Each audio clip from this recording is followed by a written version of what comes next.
Please welcome the incredible Nicole Pearl. Thanks for having me. I'm really excited to talk about this topic.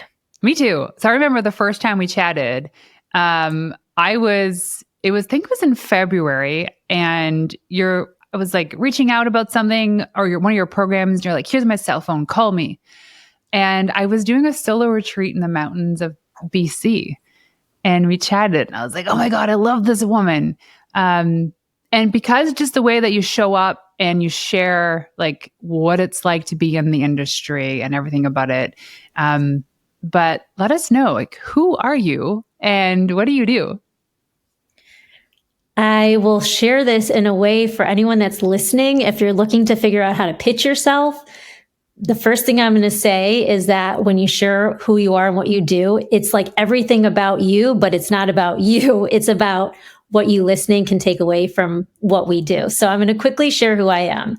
I am Nicole Pearl, and I am a veteran journalist. I've been a staff magazine writer, a freelance writer for over 20 years, and I turned myself into an on-air TV beauty and lifestyle personality, known as the Beauty Girl. So I pitch and book myself for TV, which is regional, national. I've done everything from the Today Show to my local morning news show.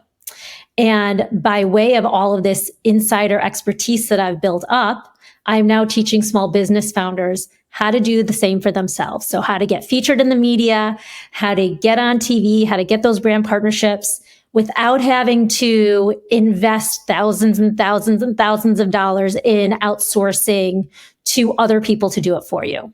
Because I feel like everyone deserves to get their message heard, and your circumstances or budget should not prevent you from doing that. So I'm bypassing the gatekeepers, giving you the access and all of my insider tips as someone who is in the media so you can get your name in the news. Yeah, we definitely share those same values. I love that because, I mean, there's a time and a place for you to hire expensive agency, but it's actually not for most people. And to say that most people can only get really good media coverage if they hire expensive agencies just doesn't feel right. And it isn't right because anybody can do it. And I also think that there might be a time and place for you to outsource. But if you're going to do that, I'm all about being empowered and knowing what is the right positioning for myself, for my brand, my product. What's the best way to pitch yourself? What should be, and the more knowledge you have, then the more effective and successful whoever is doing it on your behalf will be, because you have to make sure that they are aligned with your mission. So there's no downside to learning this skill set. Nope, absolutely not. So many reasons, but I find that. Yeah. So I want to talk about TV. So there's like this whole PR world out there, which means so many different things to so many people. I believe that public relations is the mother of all marketing because it's really about building relationships, and that's what business is. Well, there's crisis PR, and then there's like podcast tours, and there's launch, and there's all these, so many things. And I want to just hone in on television because it's kind of like its own complete division in terms of pitching, and it's its own nut to crack. But the first question I have for you is, why do you think that most people crave wanting to be on television? I think that TV is its own animal, and in some ways it's the hardest nut to crack. So if you actually can get on TV, it is an accomplishment and gives you this proven credibility that even going viral, let's say on social media, can't compete with. Because in order to get on TV, there's a lot more steps and a lot more people that you have to penetrate for them to say, okay, come on and use up this airtime. There's also a lot of like professionalism that goes in with it. You know, your TV segments never expire. I think that there's that third-party validation that you get with TV. So for me, it's definitely another level of credibility. And I think that all press is good press, but in some ways, you know, being on social media is something everyone has access to. Being on TV, not everyone has access to that. That's I mean, so you true. do if you learn how to do it, but it's just like, you know, not available to everybody immediately. It's so true. But I mean, are people still watching TV? Like, I guess so, right? People are still watching TV and they're streaming too. But I would challenge anyone that's even listening is think about the idea of like, oh, I just saw this on TV versus how you might feel about, I don't know, seeing something that went viral on social media. I just think that you are going to leverage the press that you get from TV as a marketing vehicle, and that's never going to expire. And that's very powerful. And I think when you're thinking about the longevity of your brand, something like a viral post is in the moment and you can capture a ton of, let's say, perhaps sales in that moment. But in terms of like building that personal brand or the longevity of whatever your product is, having the TV appearance or feature is something that will never expire. It's never going to get old. You can reuse it time and time again. It's not like part of what the trends are. That is something that's evergreen for your business. That's so true. It's like a big stamp of approval. But so I'm going to kind of sidetrack here for a second because I was just thinking about how part of what I do is build up people's authority so that they become the go-to expert in their space. And that takes a long time. Yes, there's probably fast ways to get there. However, I've had clients who did become the go-to person for their like San Diego-based television, and they get called on to talk about certain subject matters, which is great. However, sometimes it doesn't do anything for their business.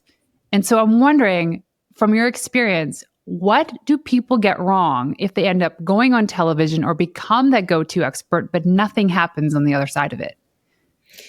There's an interesting mindset that you have to have when it comes to getting press in general and TV. Because going on TV, there is a chance, I've had a client, she went on TV, she booked out her salon like crazy and sold some of her new product. But then there's other times that you go on TV and it's extreme brand awareness, but then you don't necessarily, there's not like an ROI in terms of sales on the other end of it. And you have to think about going on TV as building your credibility and growing your brand awareness and then leveraging that exposure or that appearance in order to build the snowball and market it to further build the momentum, if that makes sense.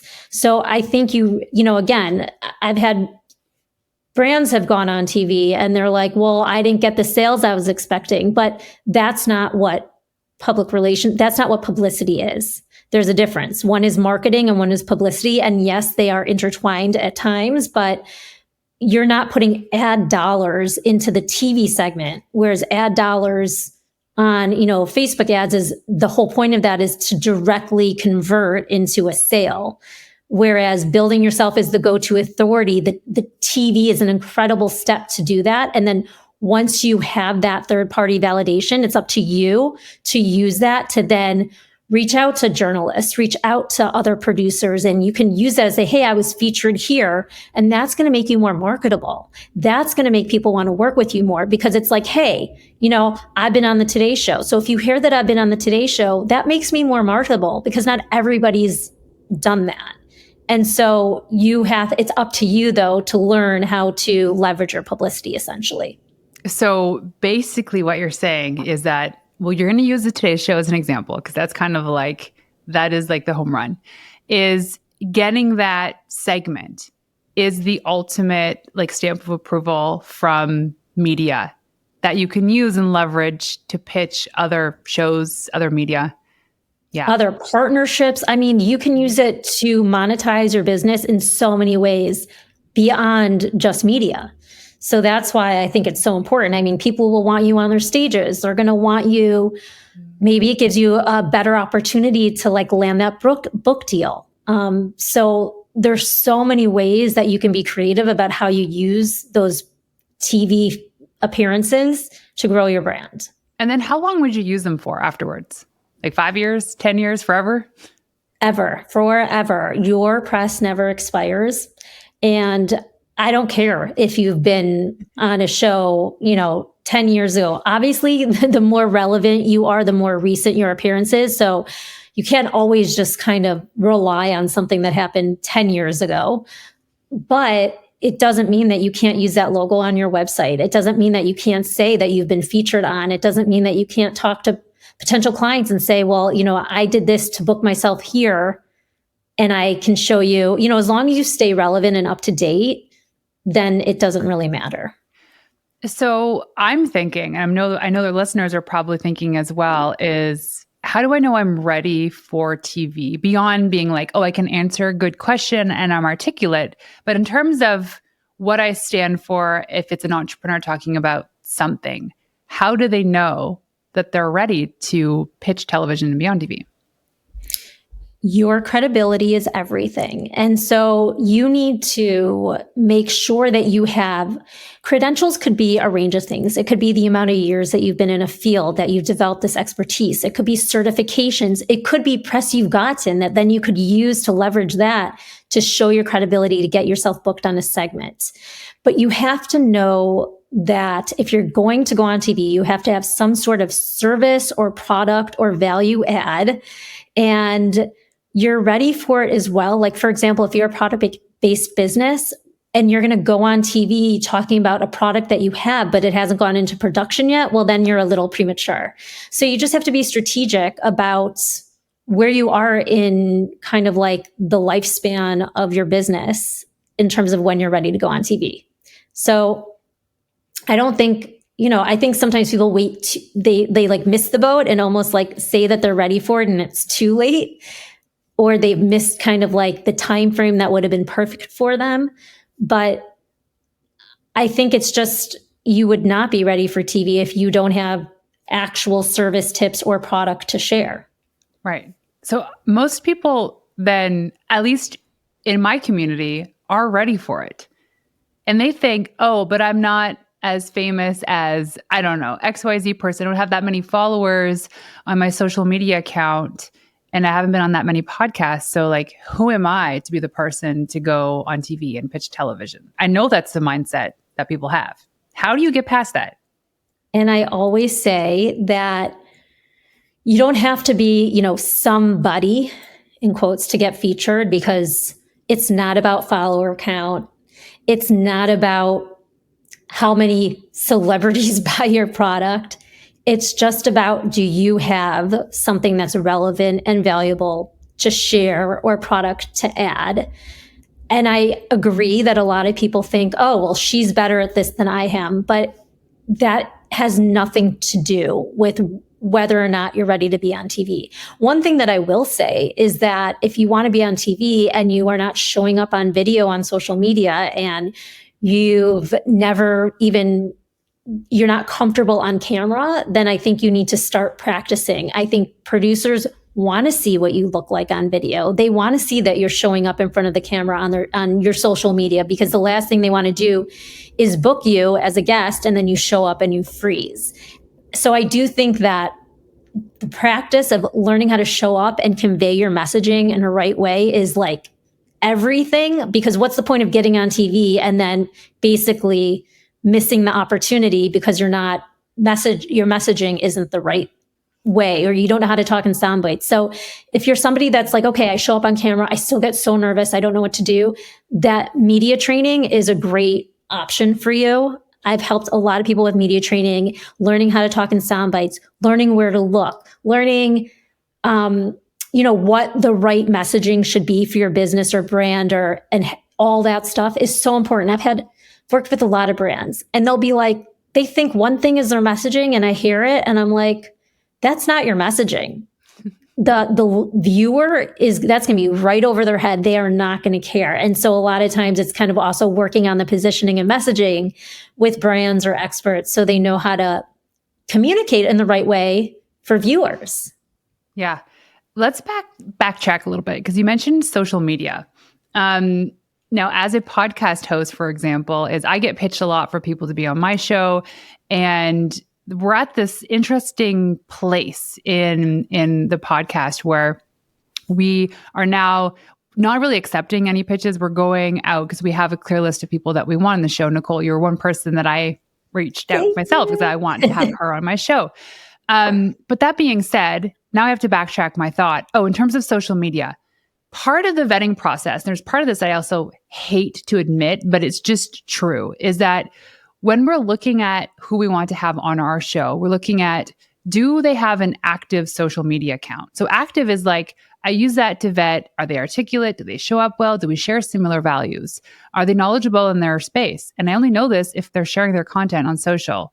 Can they show up and be interviewed? And I know this because people that just arbitrarily do lives or stories tend to be pretty good guests. But do they have a decent following? And what I mean by decent following is not 2 followers. And you can see that they're actively trying to build up an engaged audience. And so why is this? Now, you alluded to some things already, but why is that social media presence so important when it comes to pitching television? So it's interesting because with podcasts, and I can understand how bringing on guests that do have an engaged following is such a smart strategic move, because then both of you will be able to promote the podcast episode, and it is a win-win all the way around. That's great for TV too, but it's not like the ultimate factor that producers care about.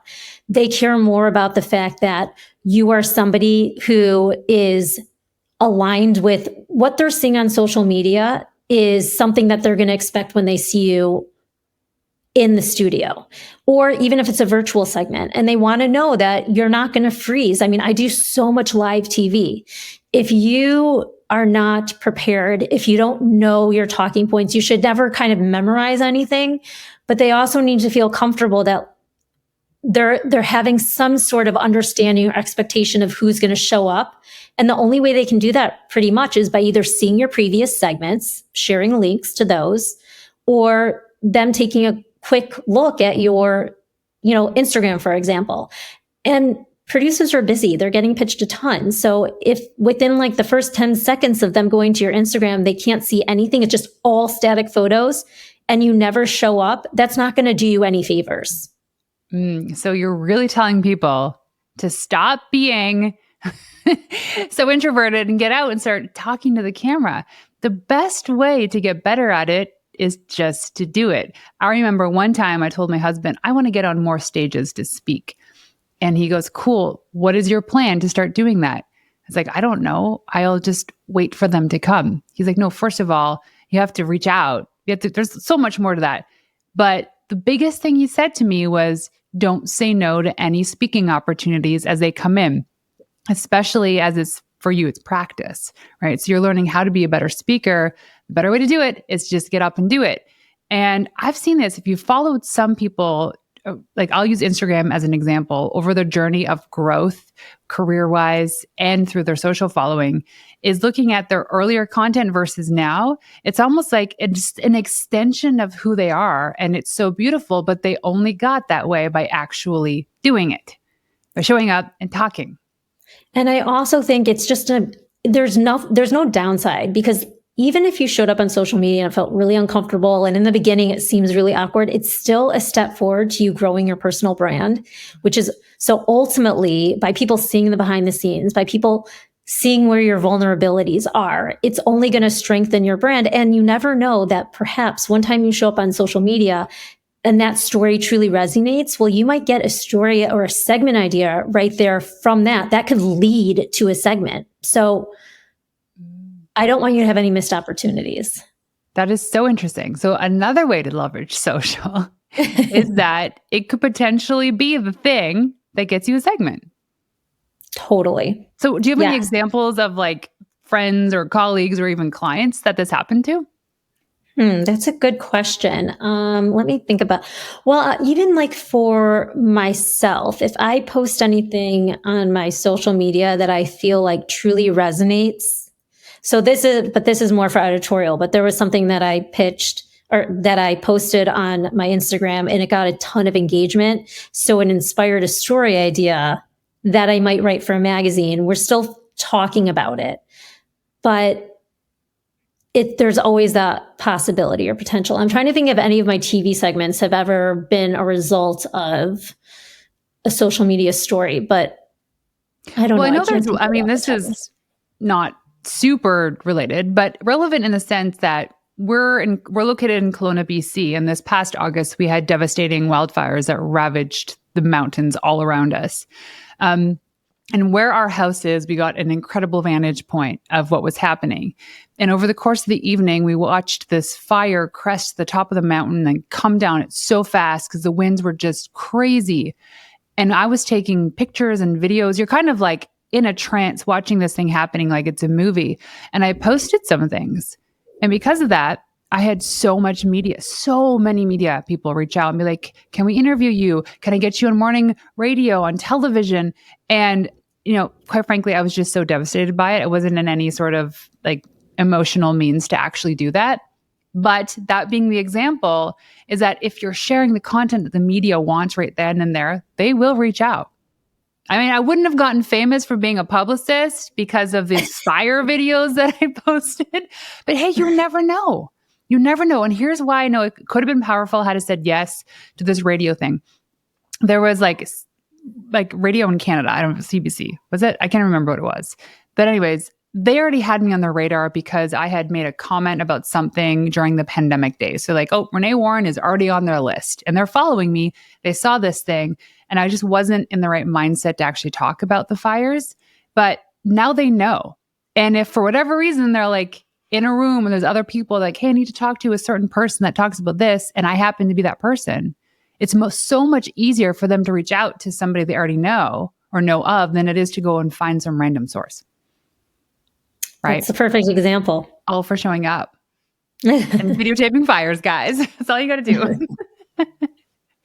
Okay, so let's get into the guts of this because I know people are like, okay, girls, we know.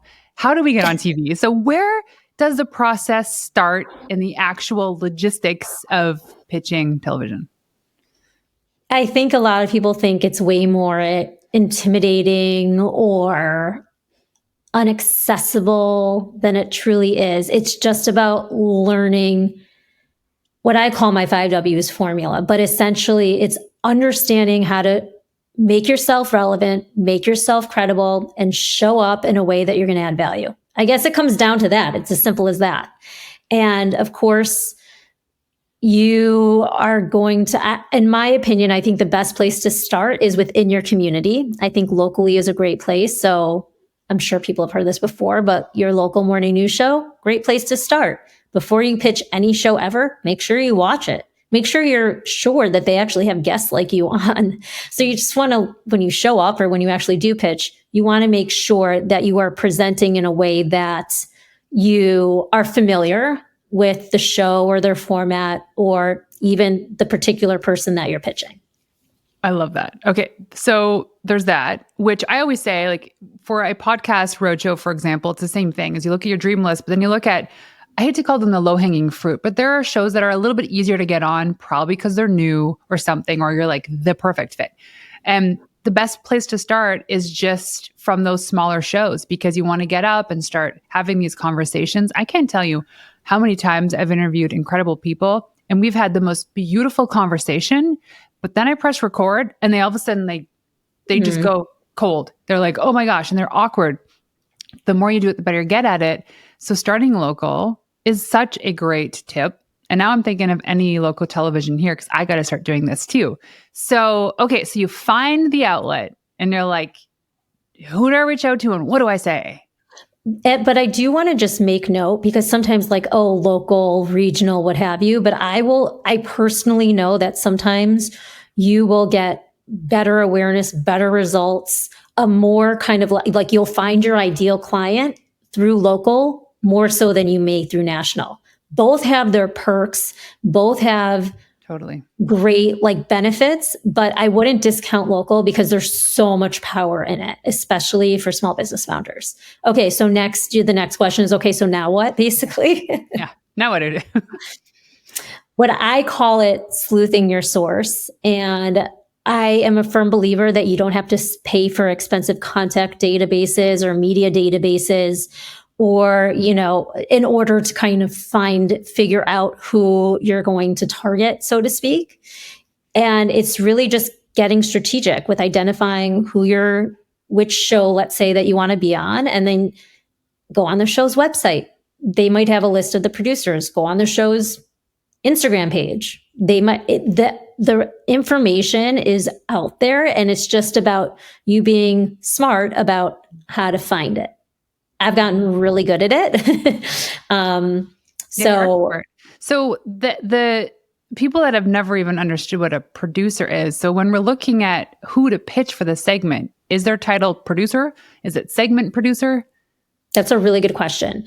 Depending on the show, some of them have different titles, but typically associate producer, booking producer, sometimes they're called talent booker. It varies, but going with any of those titles usually works. Typically, the executive producer is kind of like the person on top. So they're not necessarily doing the booking. They're the people that are kind of managing the overall production. They're the ones in the control room determining, what's happening with the show. So that's why you want to focus on producer, segment producer, booking producer, talent booker, those types of keywords. Okay. So now I found this person. We'll call her Nicole. So I found Nicole, and she's a booking producer. And so a silly question. Am I going to send you a fax? I remember when I first started PR, it was like right off the heels of people still sending faxes. So I'm articulating this email pitch. And I know we get stuck in the weeds of this, but this is still extremely important. So at this point now, we've built this foundation of showing up on social and talking and articulating our value. And now we have to craft years and years of experience into one little email. And what is the secret to this pitch? A lot of people think that they're why me, for example, is one thing, but it's not. And as a journalist and someone who's in the media that gets pitched all the time, if I hear another person say, well, I'm a business coach and I can grow your business, I'm like, that's awesome. There's 500 other people who are business coaches who tell me the same thing that are pitching me. So that's not your why you. So it's truly getting down to your, if you want to call it your secret sauce or your specialty or your approach or your method, that is your why you. So we're going back to these reflections and really back to positioning and messaging, because I think of even publicists and PR experts is there's a lot of us and there's a lot of really great talented people. How are we different? And I'm still stuck on that too. And so how do people dig deep to find that thing that makes them unique? It's funny because I work with people on their about story. And sometimes when it feels so obvious to the outsider, it's so hard for you to figure it out.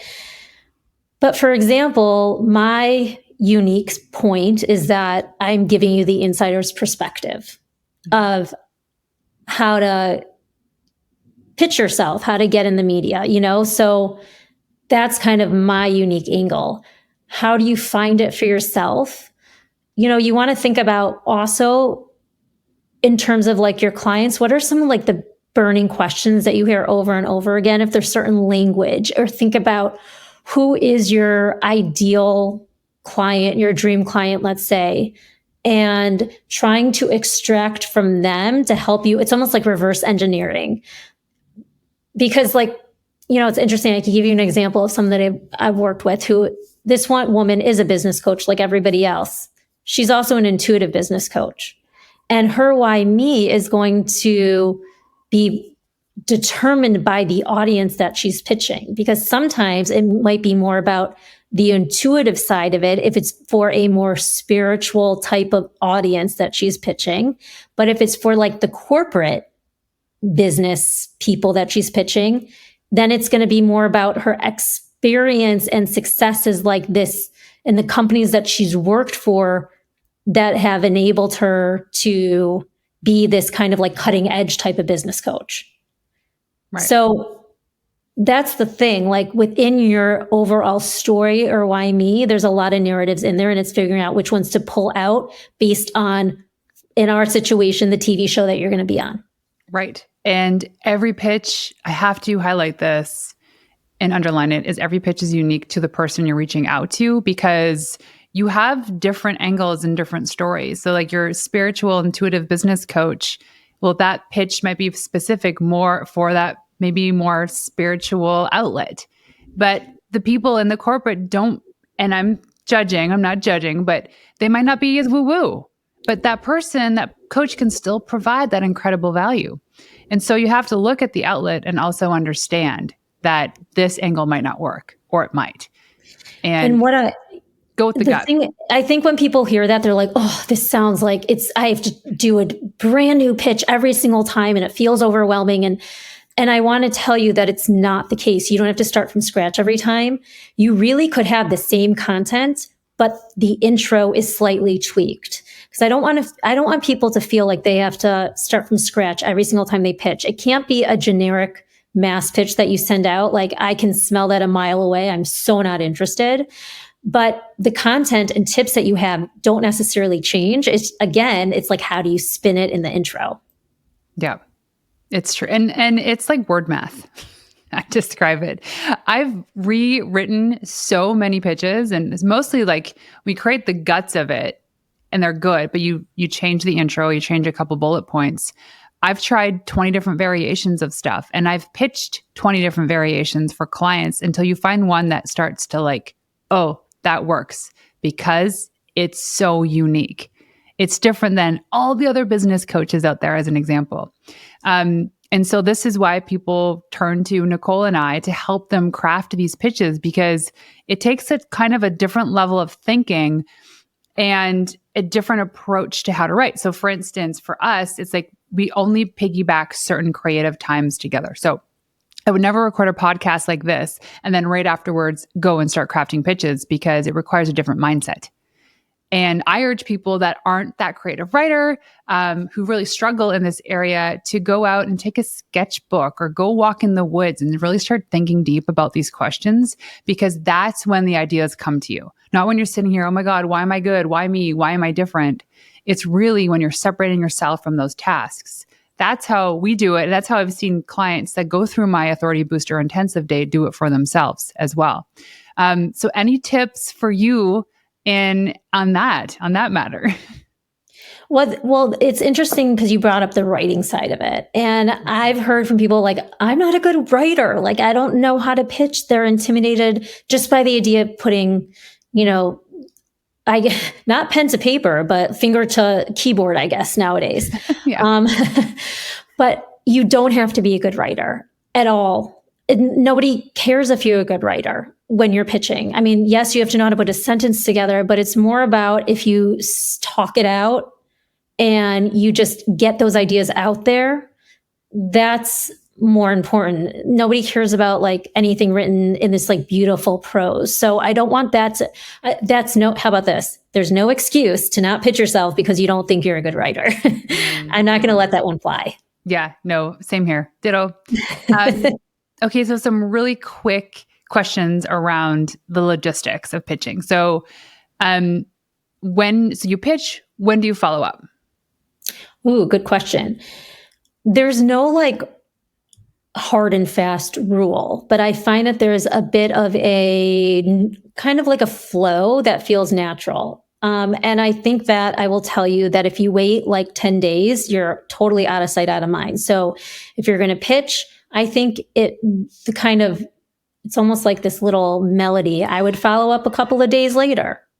I don't want people again to feel like, oh, I missed this, whatever, or I have to do it now. But there should be a natural flow. And think about it. If somebody sends you a text and you don't respond, it's probably because, oh my gosh, I got so many text messages. I'm so sorry. I forgot to respond to you. And then that person follows up and you're like, oh my gosh, thank you so much for following up. I totally missed this text.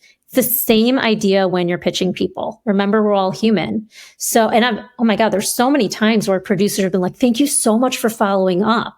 Or an editor being like, I missed the email. I put it in a folder. I totally forgot. Thank you. So I've got the thank you I get. Thank you for following up. If you have a good idea, they're going to be so appreciative that you actually followed up. So wait a couple of days, 48 to 72 hours, I'd say. Yeah. And maybe if you're really scared, maybe a week, but I would follow up within a week, what's your thing? Yeah. Well, it also depends on who you're pitching, what outlet, what form of media, why.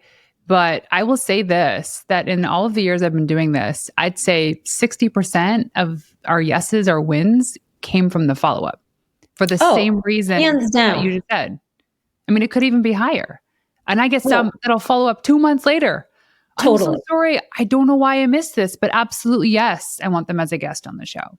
I will tell you that your mindset when you send your first pitch should be like, so I'm so psyched right now. I just sent the email. It's not even like, oh, I hope they get it. I hope they like it. I hope they open it. No, it's like, this is a huge win. I sent the freaking email and that's it. Don't even think that they even received it or opened it, because getting a journalist or producer to open your email, that's another thing. So it's just that you got it out. Okay. So the other question I have is, you pitch this producer and maybe it's like a seasonal or a timely kind of angle. Can you pitch them again with a different angle? Yeah.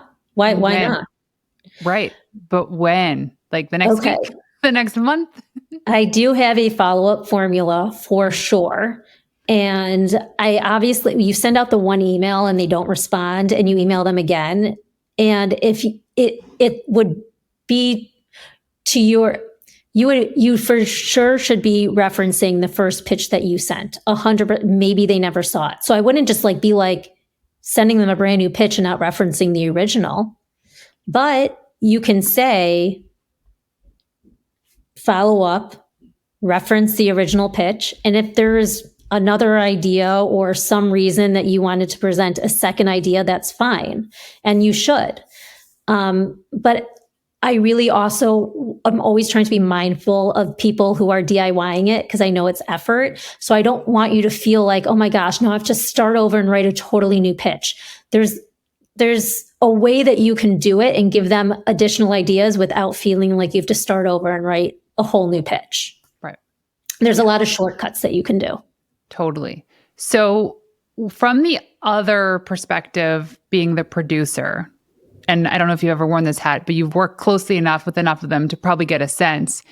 What is it that they're looking for? It's funny because I used to do, when I was working with a specific producer at EXTRATV, I actually asked her that question. And she was like, well, I really appreciated that you did the homework for me. So you making their job easier is going to make them really like you. Mm-hmm.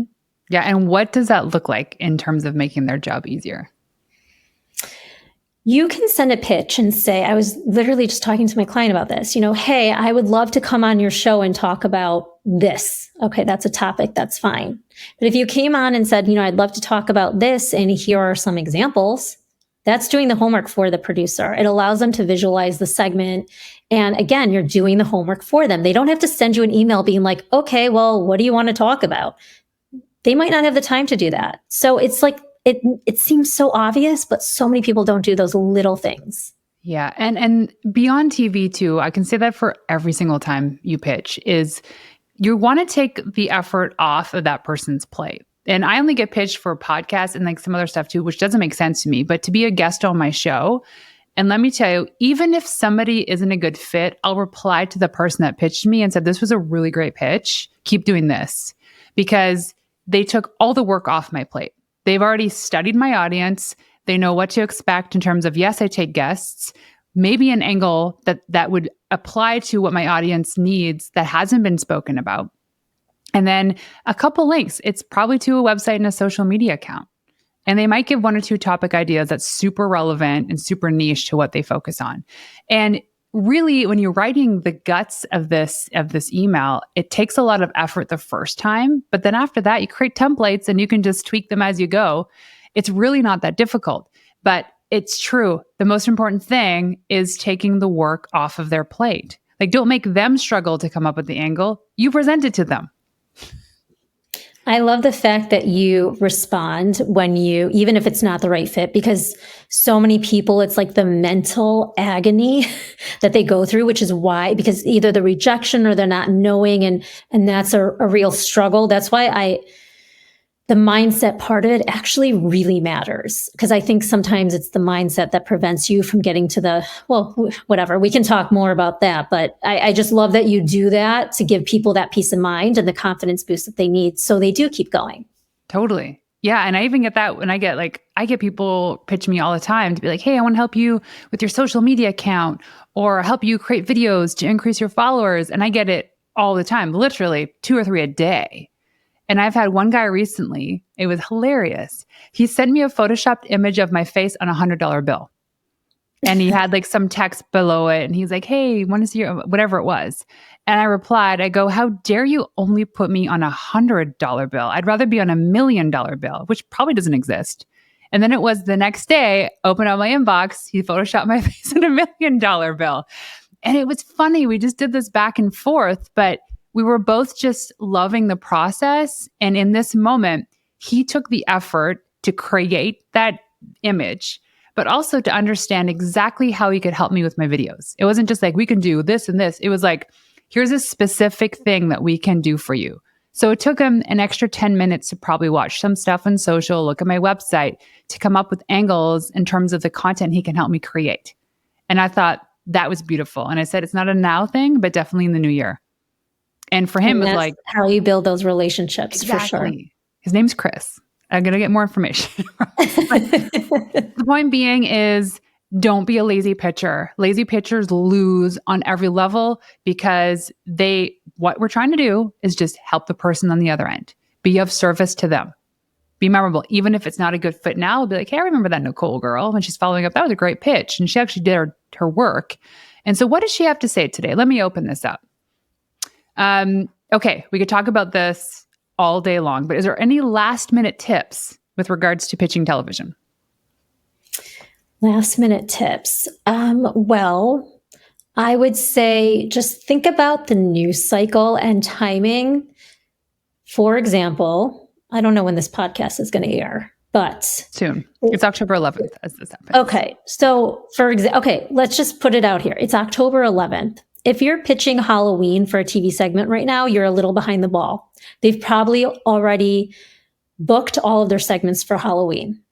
So instead, you should be thinking about Thanksgiving, other things, November, even potentially December. Like that's in terms of the timeline. If you're right now in the moment, be like, I'm going to get on TV before the end of the year. Well, if you're going to, then start thinking about November, December, and how you can be of service to whichever show you're pitching. So I'd give you that tip. The other thing is, I do have my Get on TV guide. It's free, and that does give you 5 tips to get started. So that could also be helpful to you if you'd be interested. That you can just find on my website, NicolePearl.com. Or you can DM me in Instagram at Nicole Pearl Beauty Girl, and that will get you on the right foot to getting yourself on TV. Okay. So while we're talking about like timing too, just also being mindful of the horrific things that are happening in Israel right now. Most people don't actually correlate pitching with these terrible events. However, there is kind of like this blanket understanding in the industry that we have to be very sensitive to these things. And bad news happens all the time. What is your take? And what are the industry standards around pitching when really bad news cycles are happening? I love that you just asked this because somebody else just asked me something similar. I think it's on a lot of people's minds. I don't know. I feel weird even about posting on social media. Like it just, everything feels like perspective. And I'm glad that we're talking about this on this episode because what's going on is horrible. But anyway, so I'm praying for everybody in Israel and all of my fellow Jewish friends and thinking about all the people. But regarding that question, for example, it's October. Let's just use Breast Cancer Awareness Month. That's also October. And if you have a foundation, or if you have a business, or if you are an expert or doing something that's related to breast cancer awareness, I wouldn't say to discount yourself and not pitch. It's an important mission. It's relevant. It's timely, and you should still pitch yourself and let the media determine whether or not they'll cover you, what they'll cover in the news cycle. To not pitch yourself is, there's no upside to not pitching yourself, and there's nothing wrong with saying, I acknowledge what's going on in the news cycle right now. I don't know if you're covering, or you could say, I've noticed you're primarily covering what's going on, and just be reflective and aware in when you're pitching them and say, it happened, and then acknowledge what's going on, let's say October for Breast Cancer Awareness Month, and how what you are doing is something that's also important that people should know about. So that's what I would say to it. I still think you should pitch. Yeah. And from a podcasting perspective, too, because I've had this question asked several times, is a lot of the hosts tend to be very active on social, and you can kind of get a feel of where they are emotionally and mentally in that moment by following what they're sharing and doing on social. If it's really about the terrible news that's happening, then I would just give it a break until their old stuff starts coming back, because it always happens. But just be mindful of where these people are in their emotional state and then pitch accordingly. But yeah, I don't say stop. Like, I've had a client who is also another PR company, was telling me, hey, maybe we should just put a pause on this for a second because of these things that are happening. And I said, yeah, we'll just be very diligent about how we approach this and who we're pitching. Because unfortunately, some people just don't care. And if they don't care, then pitch away. And then there's some people that are just like indifferent. It's like, life goes on. And yes, this sucks, but they're not going to not do work. They're not going to not run their business because of it. But the most important thing is to be super mindful. And it's not just about what's happening right now in Israel. It's just every day there's stuff. I always check people's social as much as they're online to see, are they on vacation?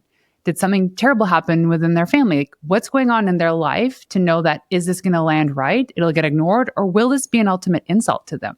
Because you don't want that. I agree. Yeah. Okay. So one last question for you.